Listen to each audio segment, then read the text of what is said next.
Yo, yo, yo, you tuning into the Notion Podcast. I'm your host, Dizzy D Spill. You know what it is, man. We rocking, we rolling. It's me today. The fellas couldn't make it. You know how it goes. But I'm definitely here to bring you some very interesting current events and have a great discussion. So, before I get started, man, y'all gotta holler at the comment section, man. Let us know what you think. You know what I'm saying? I really do. We really do enjoy the engagement and the different perspectives. But we definitely got a lot to get into. I hope everybody is doing well. I hope the weather is nice where you're at right now. Currently in Sacktown, it is crazy. It is storming, but we gonna rock through it. You feel me? First up that we got to talk about, man. We had covered this couple episodes ago, and it's ongoing. Stephen A. Smith versus LeBron James. Stephen A. finally decided to take the gloves off and go bare knuckle with LeBron James, figuratively, regarding their issue. For those that are not aware of the LeBron James situation with Stephen A., basically, Stephen A. had some choice of words about LeBron as a father and basically not preparing his son for what was to come with his debut and his experience in the NBA. So he really had some choice of words for LeBron about that. He had some heavy criticism about Bronny, which I don't really think was too bad. But LeBron didn't like that. So he was courtside at a game, and LeBron left the huddle. He was already looking over at Stephen A. He left the huddle, decided to go check Stephen A.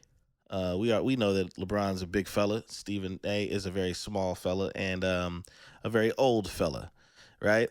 Or older gentleman, I should say. And it just kind of went from there. So Stephen A. decided to basically speak on some things regarding LeBron's reputation, which was very interesting. And so, what Stephen A. decided to do is he decided to bring up the fact that LeBron wasn't in attendance for Kobe Bryant's memorial at the Staples Center. I didn't know that.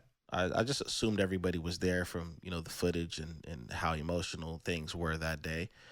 Rest in peace to my goat, Kobe Bryant, and Gigi, and the rest of the passengers who lost their lives on January, was it January 26th, 2020, I believe. Terrible day, terrible day. But he brought that up, so that kind of stirred the pot a little bit. I don't see the intention on being civil saying something like that. And then he also brought up LeBron not attending Dwayne Wade's statue ceremony for the Miami Heat. Now, I can give LeBron a pass on that one because that statue was terrible. I don't care what D Wade is saying. I think he's just trying to be nice. That statue don't look nothing like D Wade. Yo, the way that you guys are disrespecting these NBA legends with these statues is wild. It's straight dirty work. It's dirty draws, straight up. But apparently LeBron wasn't there for that. All jokes aside, it did look a little funny to those that understand the legacy. And Stephen A proceeded to go in and say, hey, this dude walked you, to your first championship and your championship run and all of that stuff. So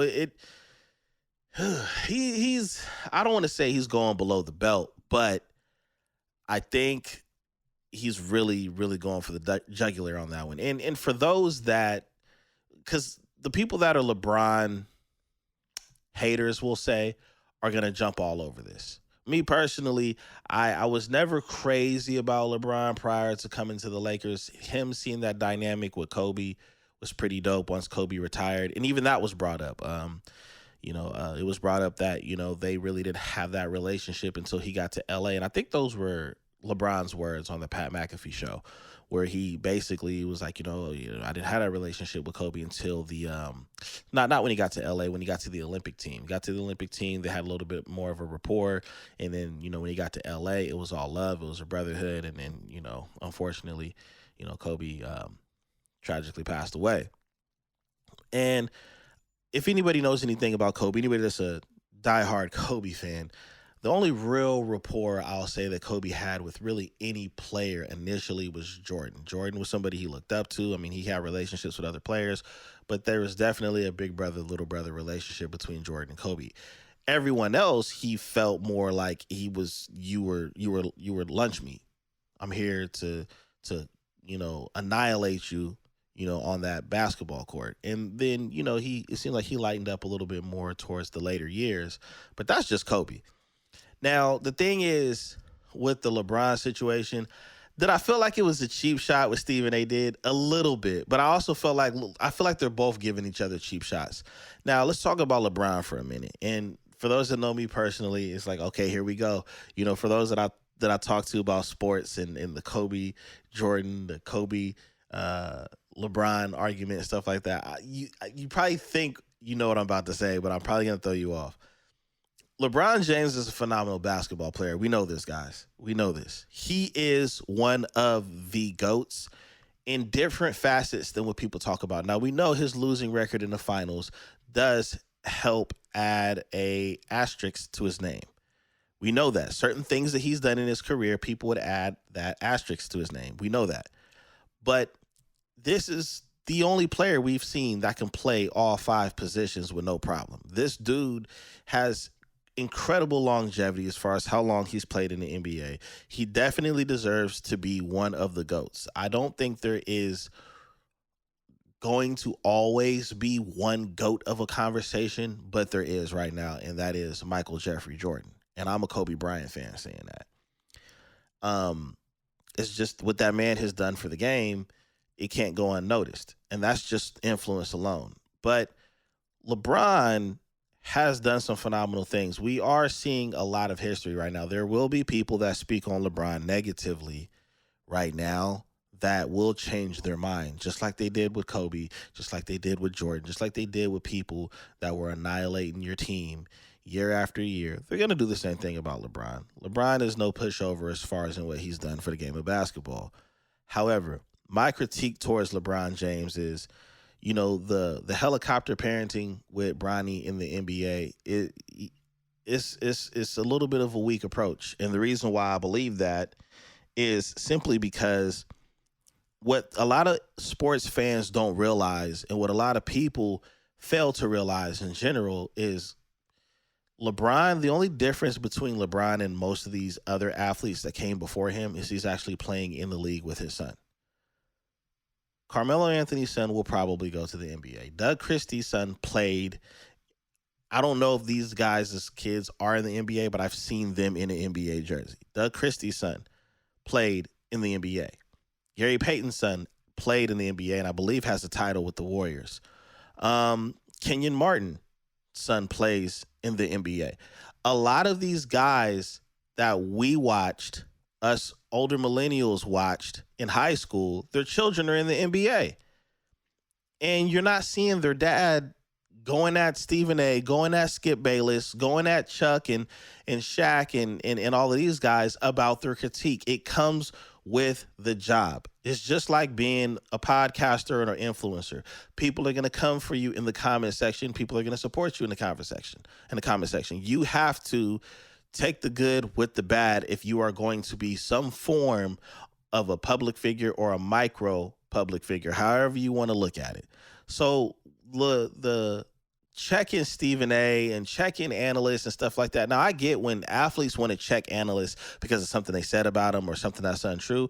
That's cool, but you got to to you parents out there, you super overprotective parents when it comes to your children being athletes or entertainers, I'm going to tell you like this.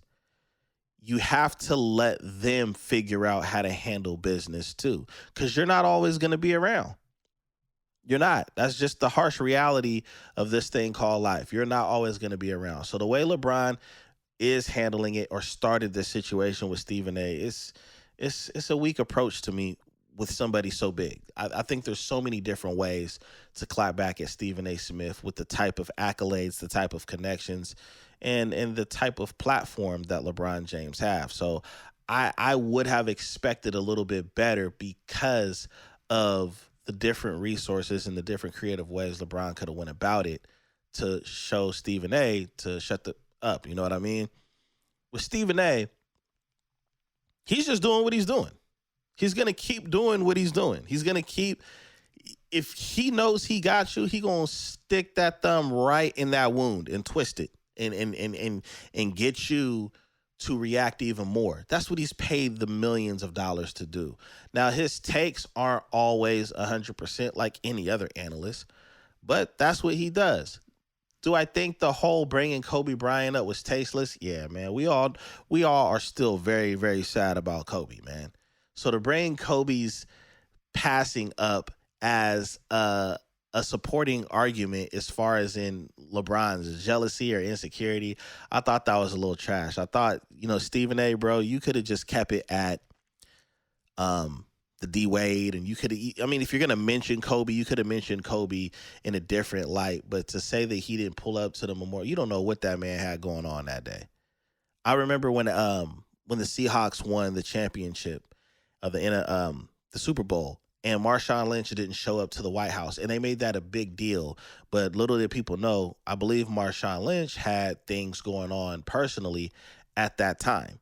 But it was just a big conversation. It was just, the disrespect and the disregard. And this one thing that I've never been a fan of about media is they don't give the benefit of the doubt. They will sacrifice your mental health or your personal experiences if you don't have a rebuttal or you don't explain it to the public. They will sacrifice your mental or well-being of what you got going on for a hot story.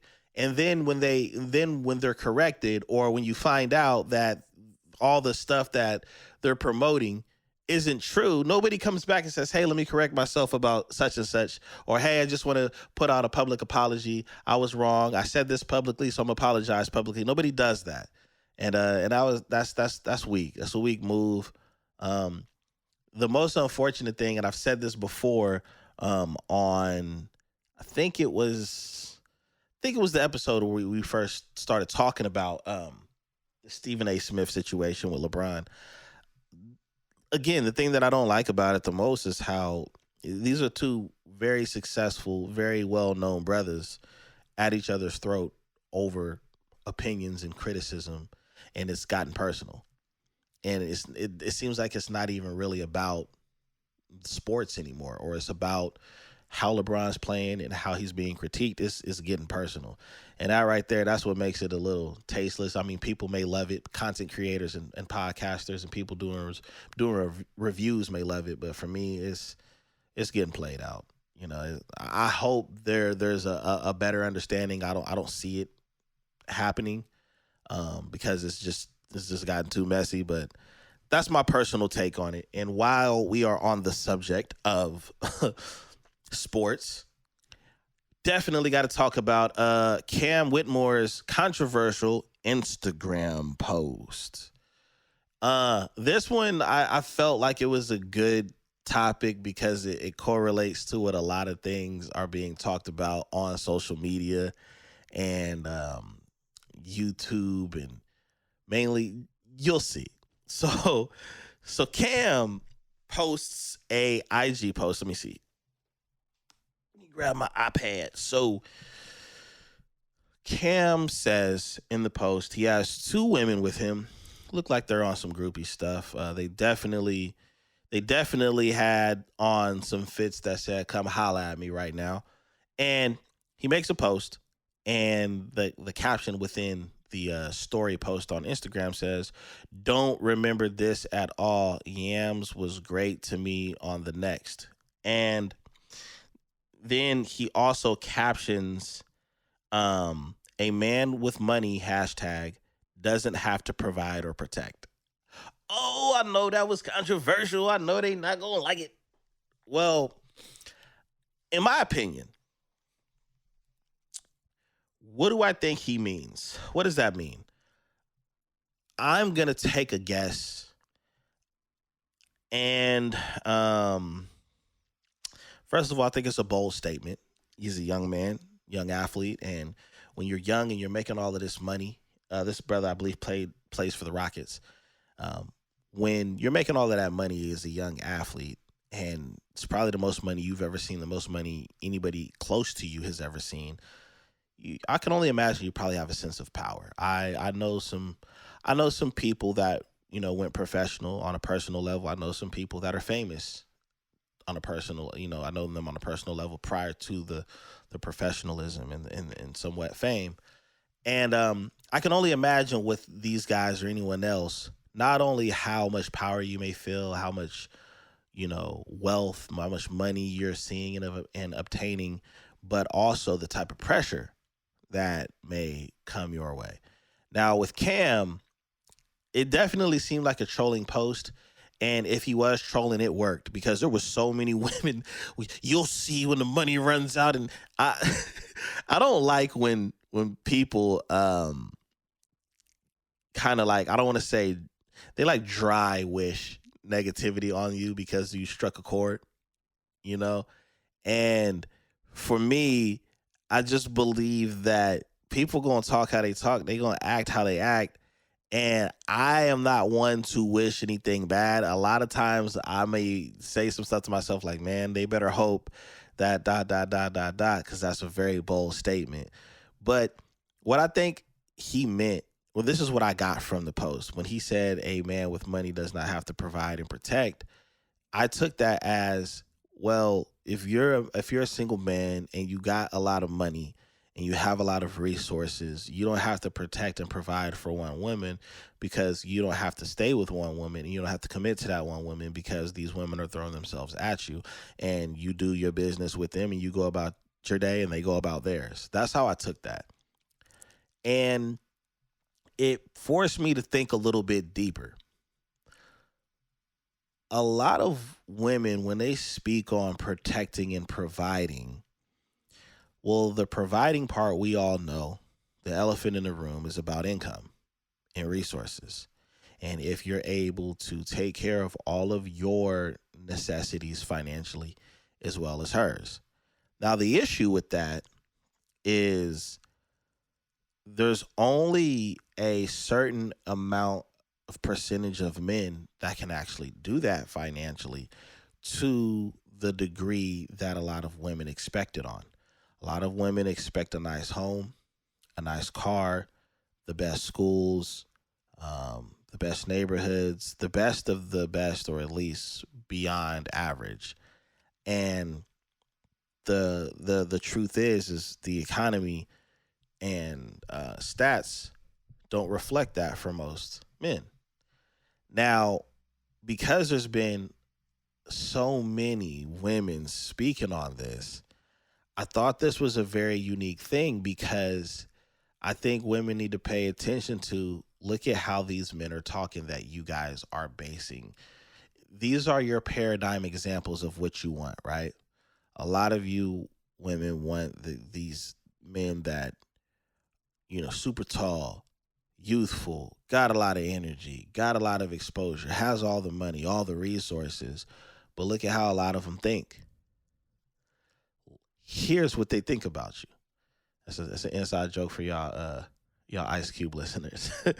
But it's truth though. Here's what they think about you. Here's what a lot of these cats with a lot of money, the high value. I mean, even Kevin Samuels didn't consider athletes and people like that high value. But here's what they think about you. They don't think that they need to provide. They don't think that they need to protect any of you guys, because all of you guys, well, I'm not going to say all of you guys, but in general, you guys give them access to you in every way with no requirements. Ain't that interesting that you have a lot of requirements for a man, but that man that you want, doesn't have any requirements for you because he doesn't plan on you being there. And I guess that's why a lot of women end up knocked up.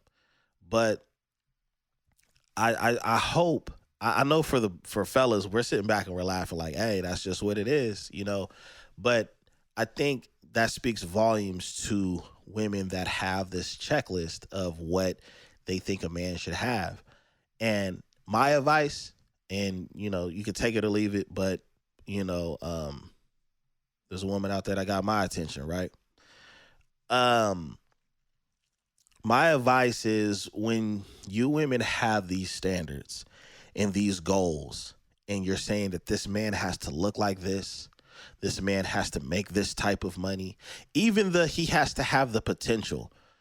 You need to figure out first what his mindset is, what his values are and his morals are.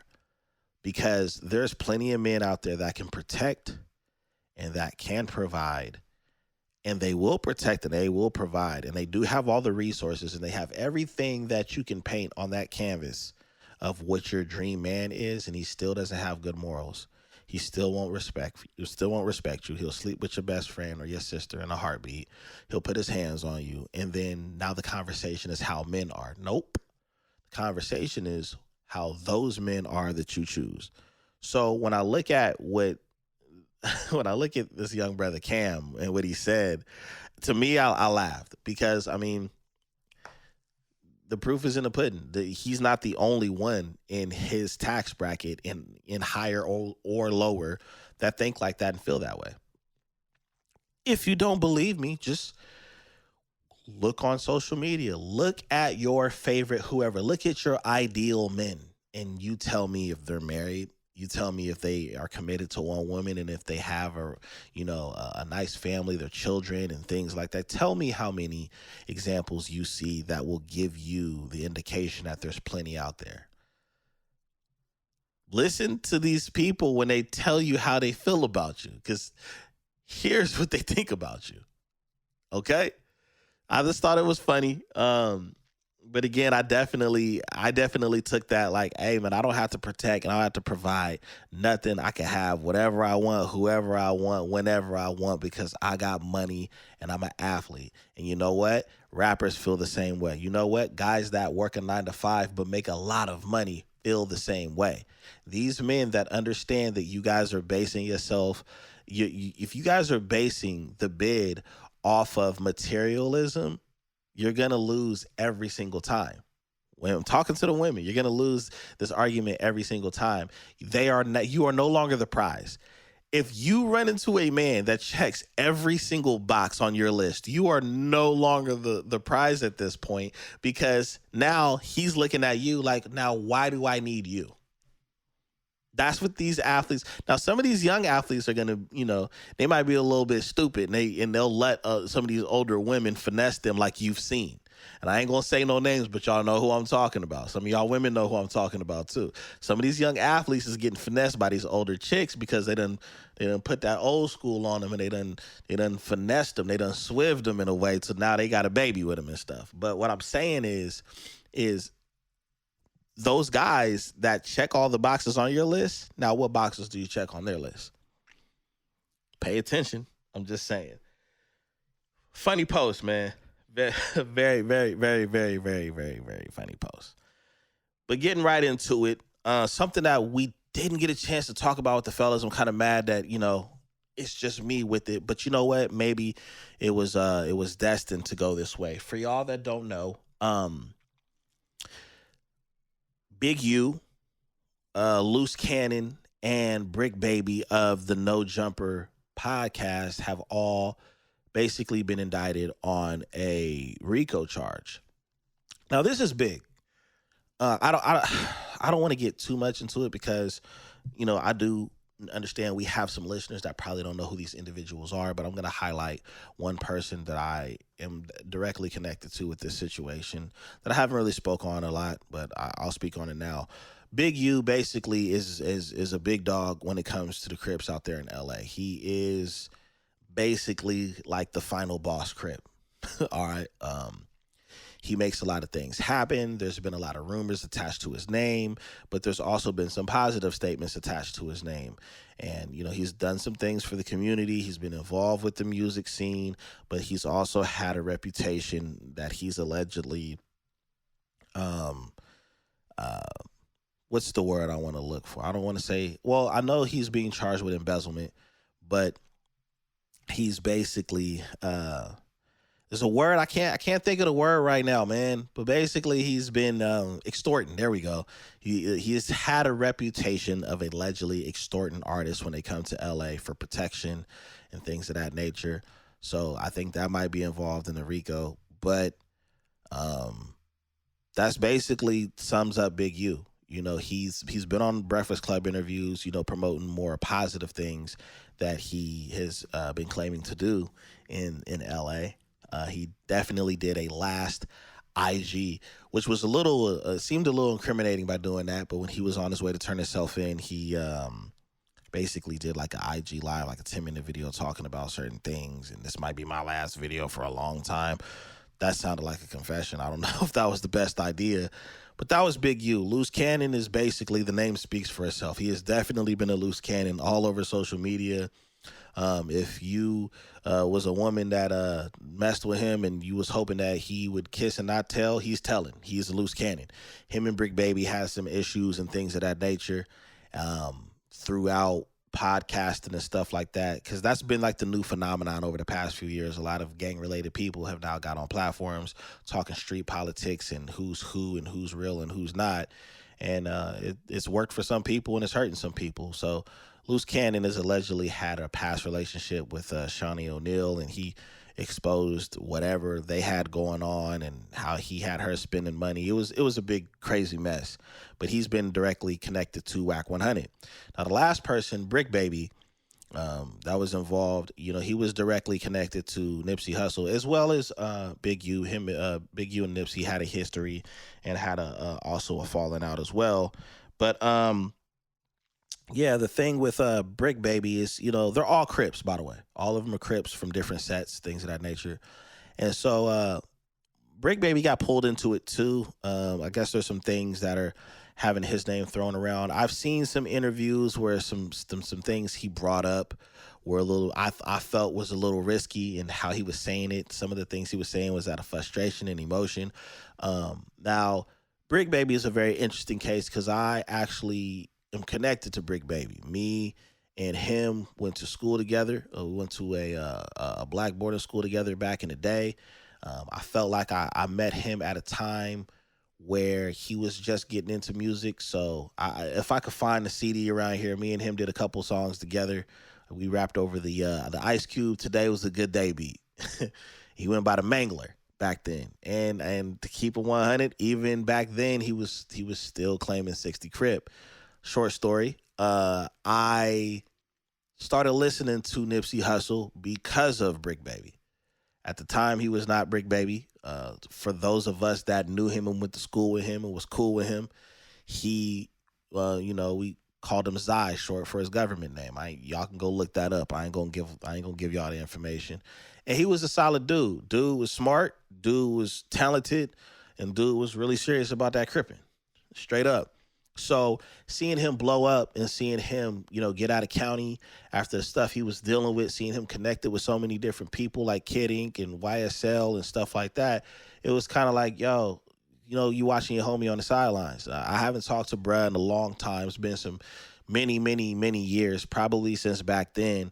But I've known him to be a pretty solid dude. He's made some changes in his life. Me and other friends have discussed, him, getting out and doing the things he was doing with Adam 22 over at No Jumper. So it's unfortunate. I can't speak on how I feel about Big U and Luce Cannon. I didn't know them personally, but it does suck to see somebody you personally know kind of overcome, some of the things he had to deal with the streets and get locked up. And, he was locked up when Nip passed away and him and Nip were close, and then get out and, he's feeling the way he's feeling. He's been leaving some audio since he's been locked in, talking about how he's been feeling about people turning his back on him and feeling the way they've been feeling about him and hating on him and stuff like that. And I just think it's an unfortunate situation, but it also goes to show you, like, it's really no honor amongst thieves. There's really no true loyalty in a lot of this street and gang culture. It really is dog eat dog. And I feel bad about that. I hope he's able to recover from the damage it's doing to the Bricc Babby brand right now. He's obviously losing out on money, not being able to stream and do the stuff he was doing on the podcast. A lot of times people like to laugh and make fun of stuff. And I've even been guilty of not necessarily laughing, but really being critical on people making decisions to put them in a situation that they're in. But because I personally knew bruh, and spent some time with him when we was going to school together, there is some sad feelings there because of the potential that this guy has and this guy had. Hopefully he gets out. It's just unfortunate. And then for him to turn around and feel like what he's been representing, the Crippin he's been representing since I known him as a teenager, he feels like doesn't represent or appreciate him back. It's a cold game. But it's also definitely a lesson that a lot of young people can understand and learn. Man, look, if you have an opportunity to make it out the hood and get yourself in a position to create generational wealth or a life you've never seen or dreamed of before, get the hell out and don't look back. And do not care what the hood thinks about you for doing that, especially the hood. And the reason why I say this, y'all, because you see how Bricc Babby's been feeling the way he's feeling and stuff like that. Here's the thing. You think anybody from the hood finna come save him, put money on his books and lawyer fees and shit like that? I'm not gonna do it. Think the hood gonna take care of his kids and his lady while he's fighting the case? They not gonna do it. That's the cold part about it. That's the cold part about it. You put in all that work, all that time, take all of those risks, and nobody's going to show up for you like that. And that's just what it is. They'll show up for your funeral. They'll eat a fire-ass plate at the repast, but they not coming for you like that. They won't even feel bad. They probably won't even take the time to talk about it like some of us content creators are doing right now, even though I got a different connection with bruh.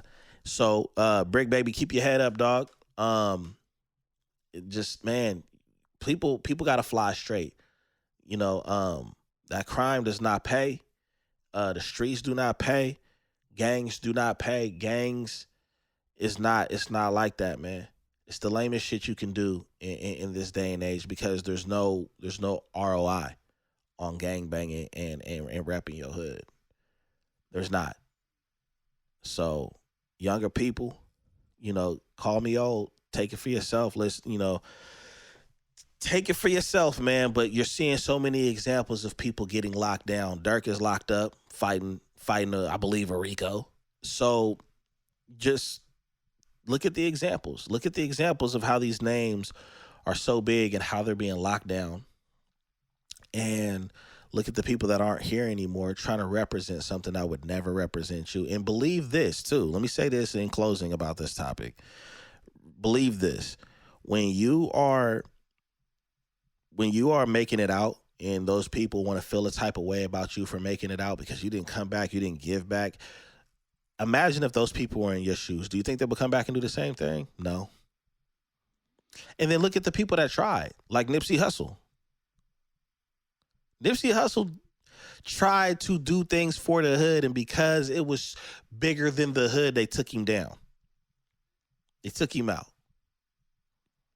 Now you got this big mess, and you got a whole bunch of he say, she say, and this and that and the other.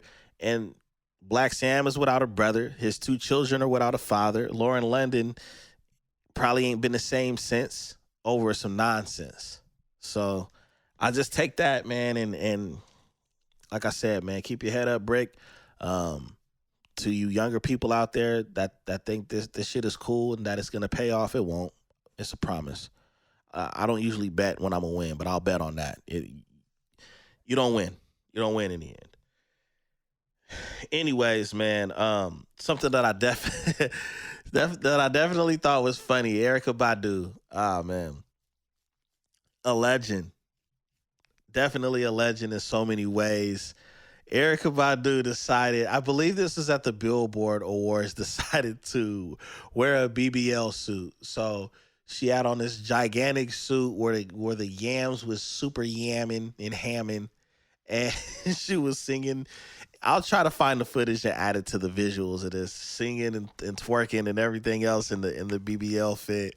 I thought that was funny, but I thought there was a symbolic message. If you know Erykah Badu, man, she don't just do nothing for no reason. There's a reason for it. There's a message for it. I thought it was funny. What I took from it was the obsession over it.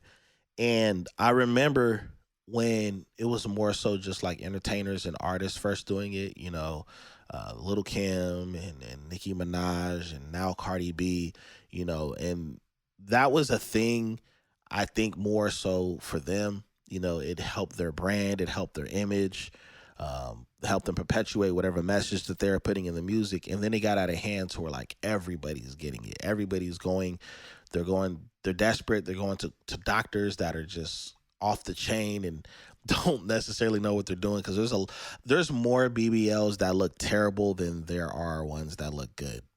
And I think the ones, my personal opinion, that look good are the ones that look natural. That looks like their natural body. Some you can't tell. But I think Erykah Badu, it was it was funny for her to do it, because Erykah Badu, for those that don't know, let's just bring the elephant out of the room real quick, or address the elephant in the room. I'm sorry. Erykah Badu, we all know, has that black woman body. Okay, so it's definitely funny for somebody that doesn't need a BBL to be trolling BBLs because she's natural. Now, I think so. Stuff like this should be done. And the reason why is because it's getting out of hand. It's crazy. Everybody is doing all of these things to their bodies. You see how the Kardashians look. You see how all these influencers look. And then, of course, you got to add the cherry on top and blame men for it. Well, man, this is what you like. This is what you guys are liking on Instagram. And, I don't think it's necessarily that men like BBLs. I just think men, specifically the brothers, like a nice booty, like thighs, like the shape of a woman. I think men just like that. I'm not going to say I think. I am a man. That's what we like, okay? That's what men like. So when you see BBLs, you think men like BBLs, and it's like, no, they just like what comes with the right BBL. But I think personally, most of us, I can speak for most of us men, we just like the look, the feel, the smell, and the essence of a woman. And a lot of women have that. And I think a lot of women that don't have that naturally try to go and buy it like you try to buy everything else, and it's just gotten lazy. Women in the 90s were something else, man. They were amazing, and they've all gotten older and they're aging gracefully too. Fine wine.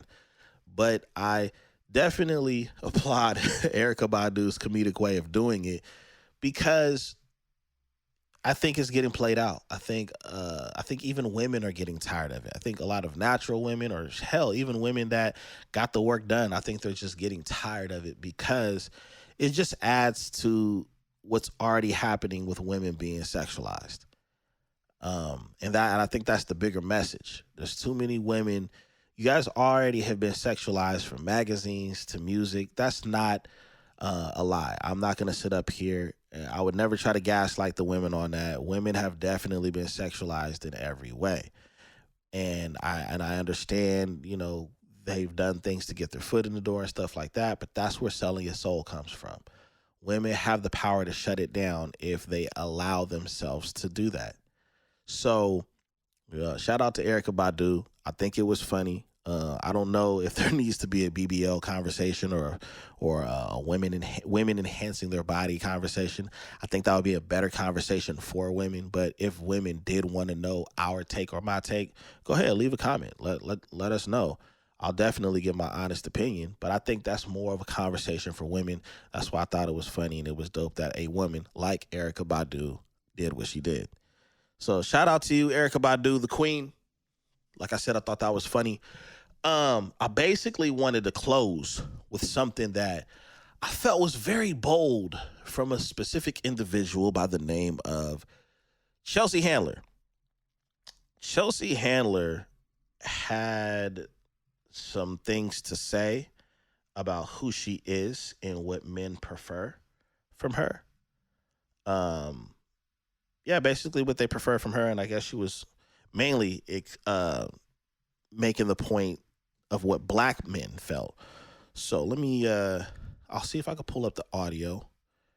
And like I said, I'll try to sync it into the video part of what she talking about.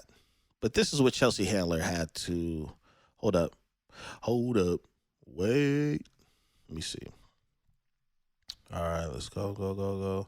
There she is. So y'all take a listen to this, and I'll give you my take.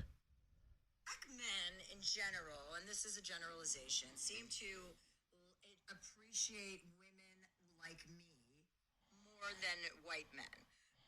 There seems to be a disconnect between strong, powerful white men and strong, powerful white women.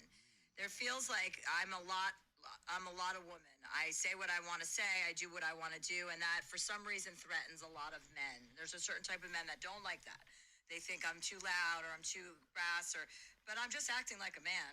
I'm not acting like anything. I'm acting like myself, and it's similar to what a man would do, and which would be fine. And there's something about black men that like that. They think that's cute, and they're turned on by my outrageousness or the fact that I don't give a fuck or that I want, that I'll say the thing. And so I like that. So there doesn't feel like such an imbalance. There's definitely like a cultural thing where black men, it feels like they appreciate that kind of thing more. Black men in general. And so that's attractive. Yeah. Yeah, as a woman, you want to be desired, and you want men who want to have sex with you and are like turned on by your strength, not emasculated by your strength. Oh. Like my strength shouldn't make you feel weak. It should make you feel strong. All right. Um, I'm pretty sure y'all know why I'm laughing. Chelsea Handler, I don't know where she got that from. I don't know if it was because of her time and her energy that was spent with 50 Cent some years ago. And I don't know if she feels like he's like the pinnacle or the paradigm of black men, but I would have to wholeheartedly disagree with her. Um, I don't know what black men she's dated outside of 50 Cent or who she's strongly affiliated with. I don't pay too much attention to. I don't want to say I don't pay too much attention. I just don't follow Chelsea Handler on that level. But let me speak. Let me speak to and for my sisters for a minute. What Chelsea Handler does is no different than what black women have been doing since I had a consciousness. Black women have always been very bold. They've always been outspoken. They've always been fearless with certain things. I do have my strong critiques and criticism with how some or certain sectors of the black women group, but we got to get to the facts on this one. She hasn't done anything different than what black women have been doing. So why she would feel or believe that black men are exclusively attracted to her for that, I I would guess or I would hope that she's trying to say that she's just as relatable. I don't agree with that if that's what her take is, but that's black women every day.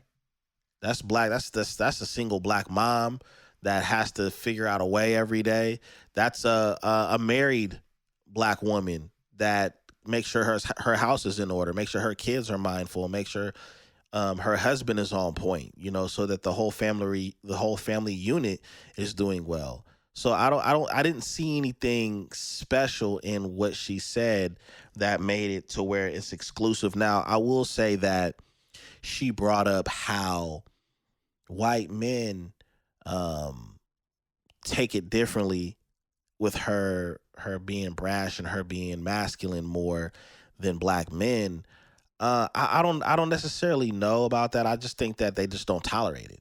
I just don't think that the white men in her community or white men when it comes to white women just ain't gonna tolerate it. Well, all right, fine, Amanda. If you don't want to be that way, I'm leaving, and you can pack your stuff, and you're not getting anything, and leave the dog. Like that. That's what I see. They're just not gonna tolerate whatever it is you think about yourself and how you think they should respect it. With black men, I think it might be one of those things where if you're around certain groups of black men, they be like, "Oh, okay, yeah, you a real one, you gangster." But I don't think I don't believe that black men are just in awe and are like, "Yeah, that's what I want to settle down with," because a lot of us speak on when the sisters act like that. So I don't know why certain sisters that would act like how Chelsea Handler acts wouldn't get the same. Like they're not going to get a black man attracted to that. If a black man is going to be attracted to Chelsea Handler because she's masculine and she does certain things the way she does it, I don't see why that same black man wouldn't be attracted to black women unless he just exclusively only likes white women. Because black women have been doing what she's doing in sitcoms in the 90s, in movies, all of that. Taraji P has been plenty of characters that can reflect how Chelsea Handler is on her comedy specials or her talk shows. So you have Taraji. I mean, Nia Long can pull that off. Jada Pinkett has pulled that character off in plenty of movies. And the reason why they're so good at it is because it's in their DNA. They're just reenacting or reflecting what they've grown up watching. Okay. There's a lot of black women in the culture and in entertainment that don't play that shit. And the reason why is because they were taught by women that don't play that shit. Now, again, like I said, we've had a lot of strong opinion about femininity and all of that stuff. But what we're not going to do is we're not going to sit up here and say that black men gravitate towards her because they respect that. I just think that there might be something else as far as on a personal level that you have with these individuals where they just accept you for being Chelsea. I don't think it has anything to do with this masculine thing and it's specifically black men. I just think it's that type of man because black men see that every single day in our community.